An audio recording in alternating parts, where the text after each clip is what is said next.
Okay, payo lang po. May payo po para sa kalsada si Ma'am Jack. Yan, professional. Pagpahuli kayo, ay, balik! Let's go to Brew Corner at meron kaming tambay. Doon tayo papunta sa Brew Corner ngayon kung saan may tambay ang mga may-ari ng CF Motorbikes. Okay? So nandoon una sa lahat ang SR Squad. Sila ang nag-organize talaga nun with the help of Brew Corner, yung coffee shop ni Ma'am Freya.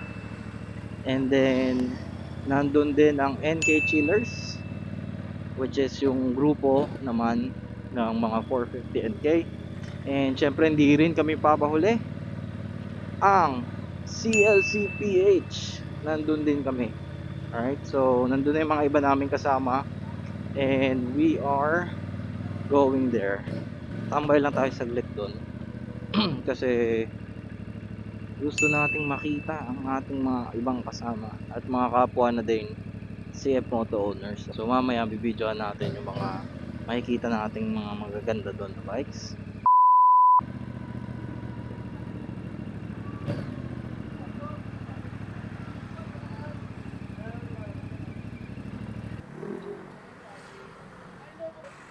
At eto na nga ang mga bikes. So makita nyo may CF Moto na CLC, may 450 SR, SRS na ba to? Hindi, SR pa, may SRS doon. And then yes sir!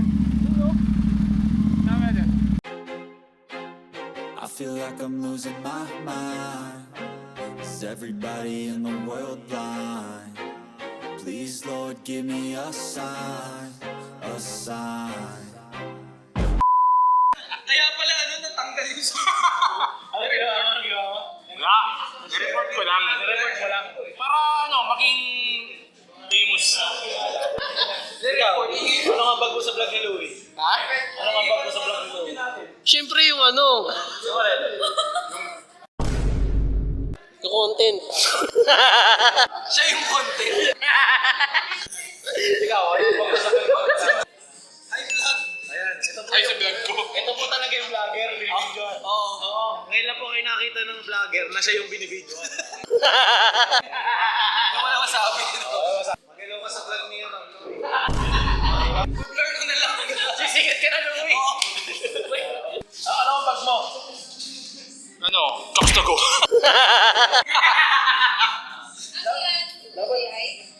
Ano ba to? Ma'am, nag-vlogger ka, ano yung mga question mo, mga awkward? Ma'am, anong ginagawa mo dito? Ba't ka nandito? Oo, mga ganun. Hindi yung bablog ka eh. Sige, ikaw! Ako pala Vlog mo to eh. Vlog ko pala Di ba may YouTube ka? Masabihin mo yung TikTok mo.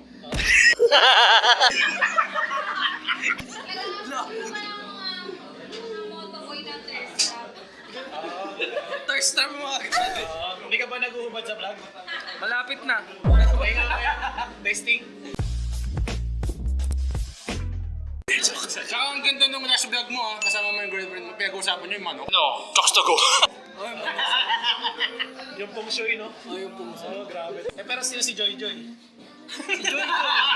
I-reveal ko si Joy Joy sa vlog. Joy, ito lalabas natin uli. Bye-bye, sir. Mahal ko kayo. Sige, tigil na natin ito. Walang kwentang vlog na to. And we all got dreams, we all want things. But what you gonna do for it? How you gonna move for it? What you gonna be? And do you believe you can do anything? But what you gonna do for it? How you gonna move for it? What you gonna be?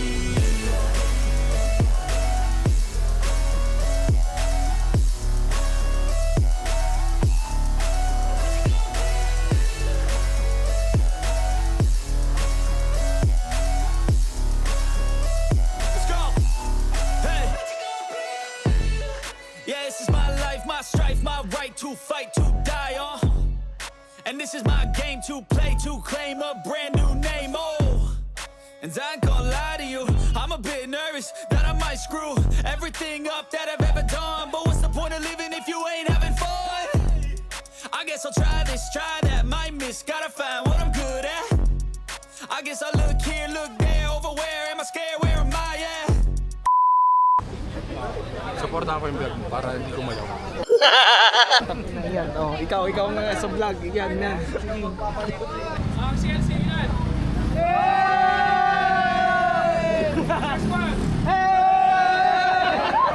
O, CLT ulit!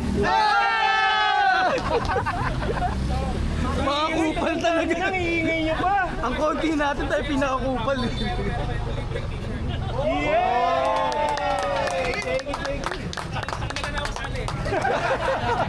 ilan kayo?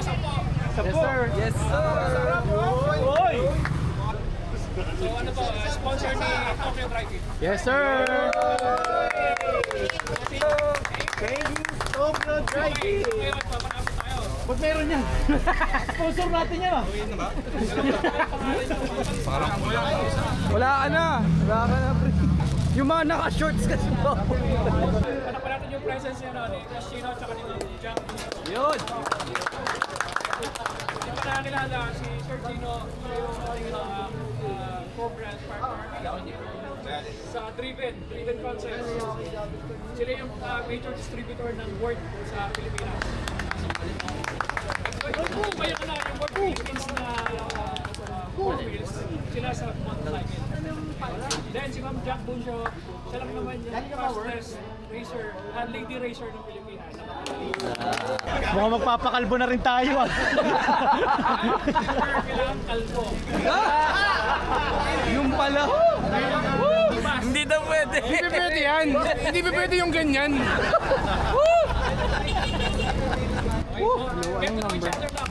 SR Squad, number 1.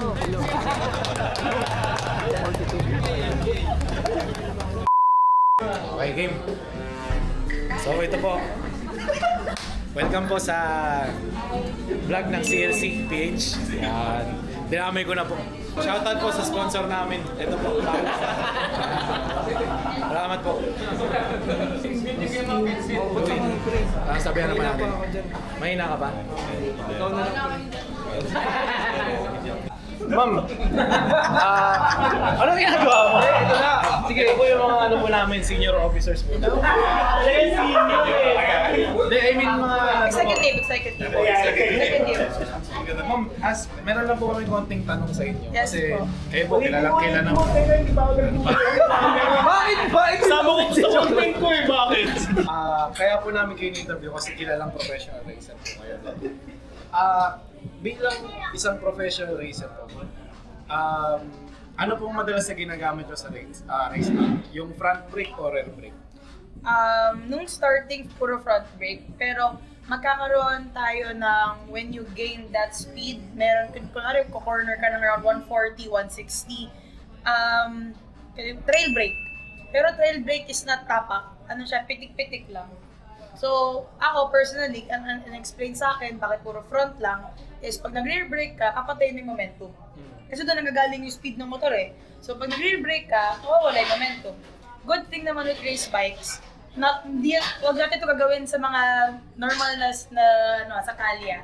Good thing with race bikes, malalapad yung gulong, yung pena namin is made for that. Yung setup ng bike, hindi yung geometry is pababa talaga. So, most of the time, hindi ka talaga same lang. However, pag ginawa mo yung front brake lang dito sa kalye, may high possibility na mag-wash out ka. Lalo na dahil may mga debris, meron tayong uneven pavements. So, I wouldn't recommend it sa kalye. Pero pag sa racetrack, siguro pag nagka-chance na makikita ko sa inyo, pakita ko sa inyo that I personally don't use my rear brake sa racetrack. So, bali, talon po tayo sa hindi racetrack. Sa normal na kalsada na tayo niya. Gaano po ka-importante gumamit ng rear brake? Very. Kasi if you see videos online, kunwari yung medyo may mga bato-bato, front brake ka, wash out ka. Pero pag nasabay ka ng front brake, rear brake, balance lang, stable ka pa rin. So, nakalimutan ko yung explanation nun, pero may explanation yun. But, lalo na pag uneven talaga, may mga kineme sa kalye, it's much more safer to use both brakes. Yun. So, may halaga pa rin po ang rear brake. Ay, oo naman, malaki, sobra. Kahit sa kalye, pag nasa kalye ako, nag-rear brake talaga ako. Kasi, syempre, hindi ko naman alam, hindi ko nakikita yung harap eh. Hindi man natin memorize yung kalye dito. So, sabay pa rin. So especially sa kali, ma'am, ano, kailangan natin mag-ear. Oh yeah. So, kasi, kaya di naman tayo high speed, di naman tayo makahabol ng momentum dito. Opo, tama. Tama. Maliban na lang po kung hinahabol po tayo ng MMDA. Ay, mali po yan. Joke lang po, joke Mali lang po yan, pahuli na lang po tayo. Opo, tama. Kapatid po yan nila siya, boss. Grabe. Okay, payo lang po. May payo po para sa kalsada si Ma'am Jack. Yan, professional. Magpahuli kayo, ay, mali! No overspeeding. Yan, no overspeeding. At gumamit ng Ng rear brake. rear brake. Yes. Ma'am Jack, thank you po. Thank you, ma'am. Thank you, ma'am.